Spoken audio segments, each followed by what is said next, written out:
K1 adalah koefisien dari pegas yang pertama dan L1 itu panjang pegas pertama, K2 koefisien pegas yang kedua, dan L2 panjang pegas yang kedua. Dan di sini ada massa. Dan pegas ini kita tarik ke kanan. Jadi, posisi gerakannya ditentukan dari dinding, kita tarik ke kanan. Sehingga gambarnya seperti ini ilustrasinya. Nah, pertama-tama kita hitung dulu gaya yang bekerja dari pegas ini, gaya yang bekerja di sekitar massa. Nah, yang ini itu gayanya ke sebelah kiri. Makanya dia negatif. Kenapa gayanya ke sebelah kiri? Karena saat kita tarik ke kanan, pegas itu akan mengeluarkan gaya untuk bisa kembali ke posisi awal. Berarti gerakannya ke kiri. Makanya gaya yang dikeluarkan pegas ini adalah gaya yang ke kiri. Makanya di sini dia negatif.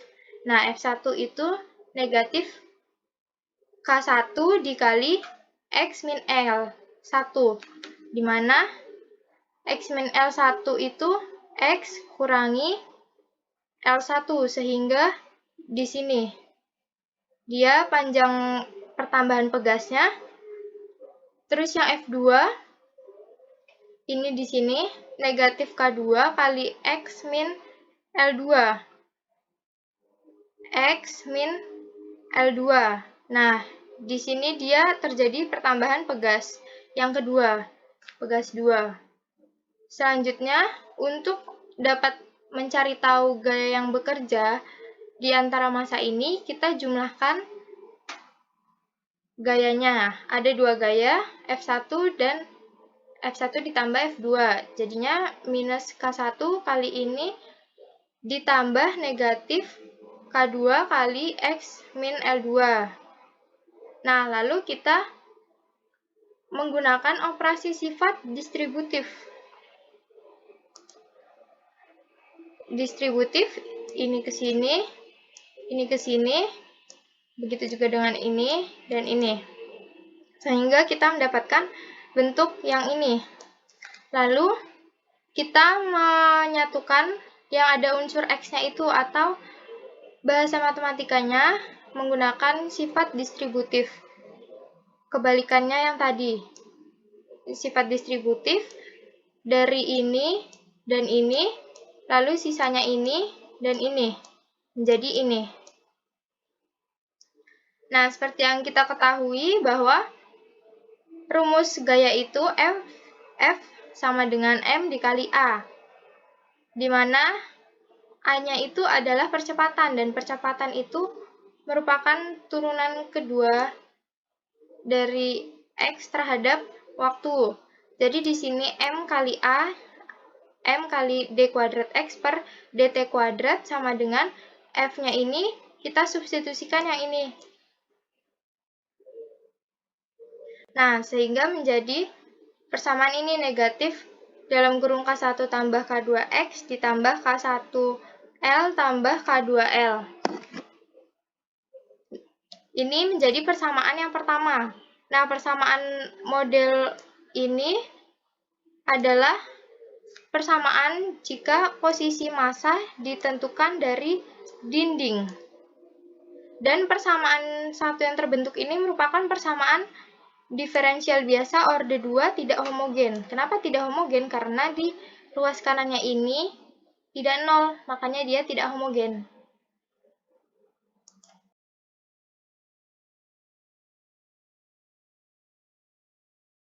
X topi atau X titik itu merupakan lambang dari posisi setimbang massa terhadap dinding. Nah, pada posisi setimbang itu benda diam. Benda diam artinya apa?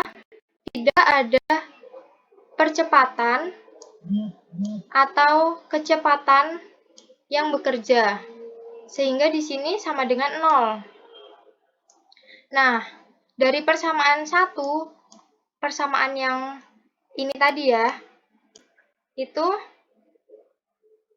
dan pernyataan ini bahwa percepatannya itu adalah 0, kita dapatkan 0 sama dengan negatif dari K1 tambah K2 dikali X topi atau X dalam keadaan setimbang ditambah K1 L1 ditambah K2 L2. Nah, sehingga ini kita lakukan operasi aljabar. Kita jumlahkan kedua ruas dengan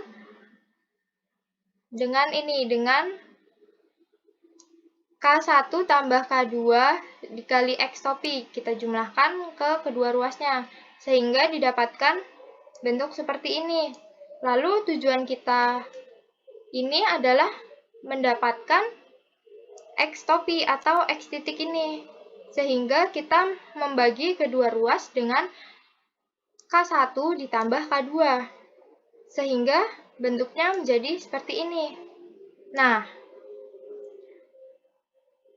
dari bentuk seperti ini itu kira-kira benar nggak sih, atau bentuk X topi ini masuk akal tidak? Nah, seperti kita lihat dari gambar, tadi ini ada pegas 1 dan pegas 2. Di sini jika panjang L1 dan L2-nya itu sama, L1 sama dengan L2 sama dengan L, itu maka X topinya akan menjadi K1 dikali L tambah K2 dikali L. Kita substitusikan saja L1 dan L2 di sini menjadi L, sehingga bentuknya menjadi seperti ini. Setelah itu, kita melakukan sifat distributif pada L-nya ini, sehingga didapatkan bentuk seperti ini, dan K1 ditambah K2 dibagi K1 tambah K2 ini bisa dikanslasi, sehingga menghasilkan L. Jadi, persamaan yang ini itu masuk akal. Sekian.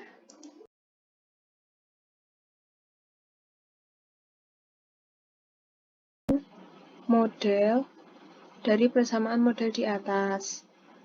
Untuk menyatakan gerakan massa terhadap posisi timbang, X timbang sama dengan L1 ditambah L2, kemudian ditransformasi koordinat yang baru dan berpusat di X timbang sama dengan L1 tambah L2, yaitu kita misalkan X sama dengan Z.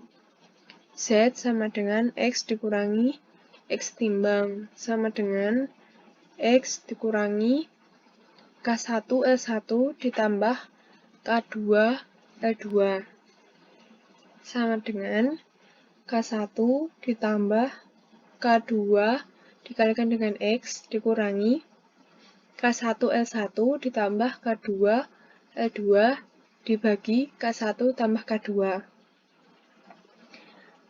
Kemudian, dari mana bentuk Z bisa seperti itu? Berikut penjelasannya. M do kuadrat X dibagi do T kuadrat sama dengan negatif K1 dikalikan dengan X dikurangi L1 dikurangi K2 dikali dengan X dikurangi L2 sama dengan negatif K1X ditambah K1 L1 dikurangi K2X ditambah K2 L2.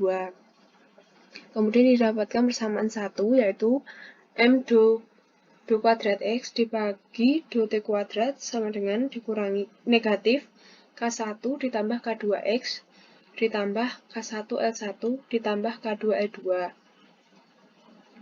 Setelah itu kita substitusikan X dengan Z untuk menemukan persamaan saat benda bergerak. Agar negatif K1 ditambah K2X tambah K1 L1 ditambah K2 L2 itu sebenarnya persamaan 1. Menjadi bentuk Z sama dengan K1 ditambah K2X dikurangi K1 L1 ditambah K2 L2. Persamaan 1 dikalikan dengan negatif K1 ditambah K2, sehingga persamaan 1 menjadi M do kuadrat Z dibagi do T kuadrat sama dengan negatif K1 ditambah K2 dikalikan Z. Apabila M do kuadrat Z dibagi do T kuadrat sama dengan negatif K1 ditambah K2 dikalikan dengan Z, disubstitusikan, Z-nya akan kembali lagi ke persamaan awal. Buktinya seperti ini. Dan diperoleh negatif K1 ditambah K2 dikalikan X ditambah K1 L1 ditambah K2 L2.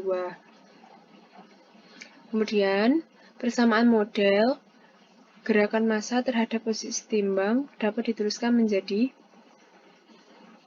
M do kuadrat Z dibagi do T kuadrat sama dengan negatif K1 ditambah K2 dikalikan Z.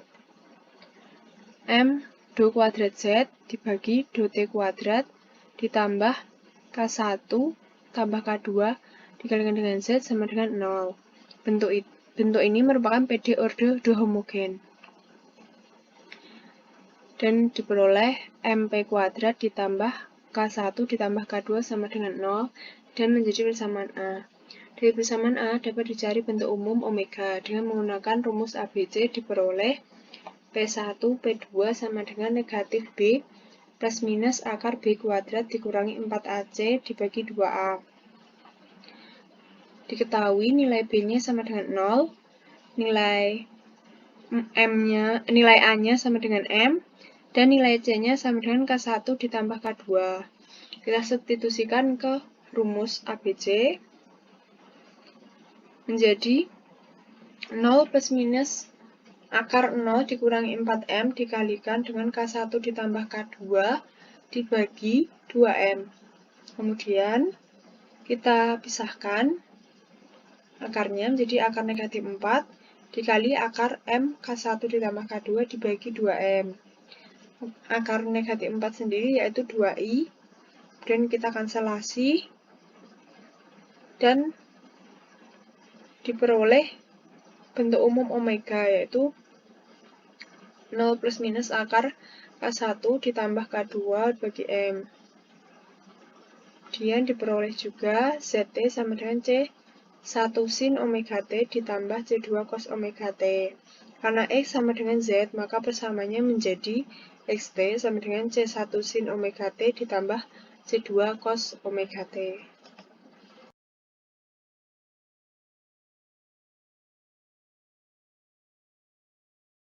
Modul ini merupakan gerakan harmonis sederhana. Gerakan harmonis sederhana memiliki amplitudo simpangan, maksimum, dan frekuensi yang tetap. Graf ini bersifat periodik. Setiap gerakannya itu akan terjadi secara berulang. Nah, periodenya itu ada di T 2 pi per omega, di mana omeganya tadi itu di persamaan P di solusi PD-nya itu kan ditemukan bahwa akar K1 plus K2 per M. Nah, karena UI-nya ini menyebut gitu kan, jadi penyebut dan pembilangnya itu dibalik gitu. Jadi sama T periodenya itu sama dengan 2 pi akar M per K1 K2. Nah, masuk ke poin yang ke E. Berdasarkan keadaan fasis getaran pada sistem tadi, menginterpretasikan bahwa gerakan osilasi ini berjalan terus-menerus dengan amplitudo yang sama atau tetap. Tidak akan pernah berhenti. Nah, tidak akan pernah berhenti itu karena apa? Karena berdasarkan dari solusi PD yang ditemukan pada poin C. Seperti itu, teman-teman. Terima kasih.